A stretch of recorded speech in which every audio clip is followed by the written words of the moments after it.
Kan satu surah langsung, surah 112 untuk menunjukkan logika ketuhanan yang sangat jelas. Harus dikosongkan dari semua sifat-sifat yang tidak layak disandang. Mengosongkan, menghilangkan, membersihkan sehingga menjadi murni. Sesuatu disebut dengan ikhlas namanya. Ya, sehingga ada ikhlas dalam Islam, maksudnya menghilangkan segala hal yang tidak ada kaitan dengan amalan kita. Dalam konteks ketuhanan, hilangkan semua sifat-sifat keadaan yang tidak layak disandang Tuhan. Hilangkan, tepikan, tanggalkan. Akhlasu yukhlisu ikhlas. Maka turun surah Al-Ikhlas. Kul, katakan, huwa, yang dipertuhankan itu, Rabb itu, Allah. Sifatnya ahad. Bahkan namanya pun spesifik, Allah. Gak bisa sama dengan yang lain. Jadi dulu orang-orang Arab sudah punya nama Tuhannya masing-masing. Lata, Uzza, Manat dan sebagainya. Mereka tanya pada Rasulullah, ya Muhammad SAW, siapa nama Tuhanmu? Kok disebutnya Rabb saja? Qul a'udzu birabbil falaq, qul a'udzu birabbin nas. Siapa nama Tuhanmu? Katakan, kata Allah, huwa, yang disebut Rabb itu Allah. Itu langsung namanya dari Allah. Tuh. Tidak ada nama-nama ini. Nama-nama pada saat itu tidak ada yang sama dengan ini. Ilah umum. Alihah umum, tapi Allah hanya menunjuk kepada Tuhan yang disampaikan langsung oleh Allah lewat Al-Quran. Nama spesifik. Ahad. Bahkan namanya pun bukan sekedar sifatnya, bukan sekedar nilai ketuhanannya, namanya punya sifat ahad. Ahad itu satu-satunya yang tidak ada dua, tidak ada tiga. Jadi ada ahad, ada wahid, itu berbeda. Ahad satu-satunya, tidak ada yang kedua, yang ketiga, dan lebih daripada itu. Bahkan namanya pun sifatnya ahad, hanya satu ini. Bahkan kalau dihilangkan setiap hurufnya, hanya akan kembali kepada yang satu ini. Cek. Ini nama Tuhan ya. Namanya pun beda dengan makhluk. Punya sifat yang beda. Baru dari namanya saja. Hapus satu. Baca. Lillah. Lillahi ma fis samawati wa ma fil ard. Masih menunjuk kepada Allah. Hapus satu lagi.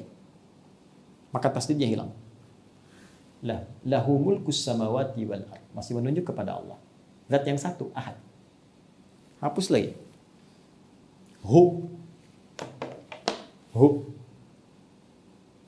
Singkatan dari huwa. Huwa.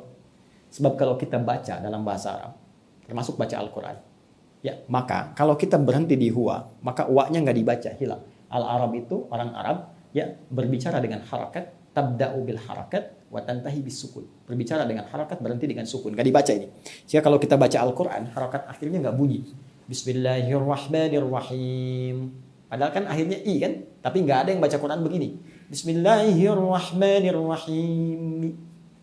Alhamdulillahi rabbil alamin. Nggak ada. Never. Ya, abadan. Nggak pernah ada. Pasti berhenti ujungnya sukun. Sama persis ketika Anda membaca Al-Quran.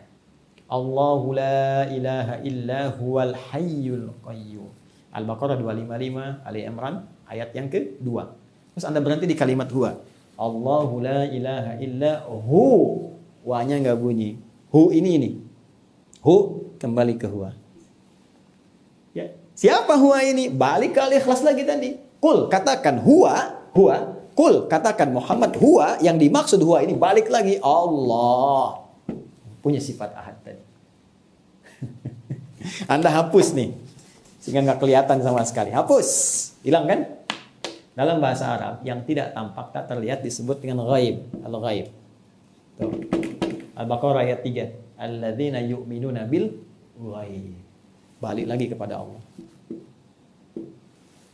Allah memperkenalkan namanya, bahkan nama Tuhan, yang tidak bisa disandang setiap sifatnya oleh nama makhluk apapun.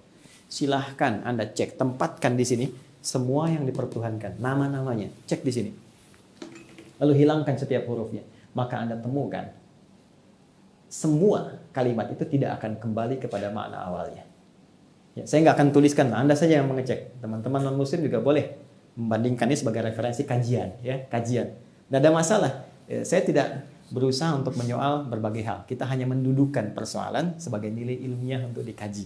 Sekali lagi, Anda sepakat, Alhamdulillah Anda tanya, kami jawab, kita bisa diskusi. Tapi kalaupun tak sepakat, kita tidak harus mencaci. Anda boleh meyakini apa yang Anda yakini, itu urusan Anda.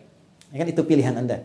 Dan semua kita akan bertanggung jawab di hadapan pencipta utama Allah Subhanahu wa taala. Jadi tetap kita saling menghormati, tetap kita saling menghargai, tetap kita bisa saling menyayangi dalam konteks kehidupan berbangsa, bernegara, bermasyarakat. Tapi untuk ini karena keyakinan yang paling mula, kita mesti mendapatkan nilai kebenaran yang bisa diuji. Sekarang silahkan tempatkan. Beda, saya manusia. Sekarang lihat sini. Adi. Hapus 1. Nih. Apakah kembali kepada saya? Tidak. Ade, angkatan darat. Hilangin 1 lagi. A. Tuh. Udah nggak ada. Hilangin 1. Meninggal. Anda duluan. Hilang kan maknanya. Sekarang silakan cek, itu baru nama teman-teman, belum yang lainnya. Nah maka kembali ke sini.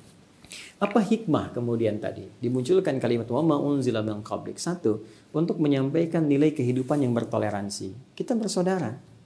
Silakan. Dari rumpun satu generasi yang sama ke atas. Maka jangan sampai kemudian terjadi perselisihan dalam kehidupan berbangsa, bermasyarakat. Kita tinggal di Indonesia, tidak semua tetangga itu Islam semua. Ada yang Kristen tetangga kita. Ada yang Hindu, ada yang Buddha. Kan? Saling menghormati. Bisa jadi saling berbagi. Ini situasi COVID, pandemi, ada kelebihan yang Muslim bagi, jangan sampai dilewat. Bayangkan keindahan Islam. Orang Islam punya makanan, baunya nyampe ke tetangga. Kata Nabi bagi tetangga itu. Walaupun cuma kuahnya. Tapi jangan salah baca ya. Jangan Anda masuk kuahnya dibagi. Bukan. Maksudnya kalau Anda bikin kuahnya aja pun bagi. Jangan salah persepsi gitu orang nyium baunya. Ya. Tapi apakah pernah di redaksi itu ada muncul kalau tetangga Anda Islam? Tidak. Mungkin Anda tinggal di tempat yang Anda minoritas.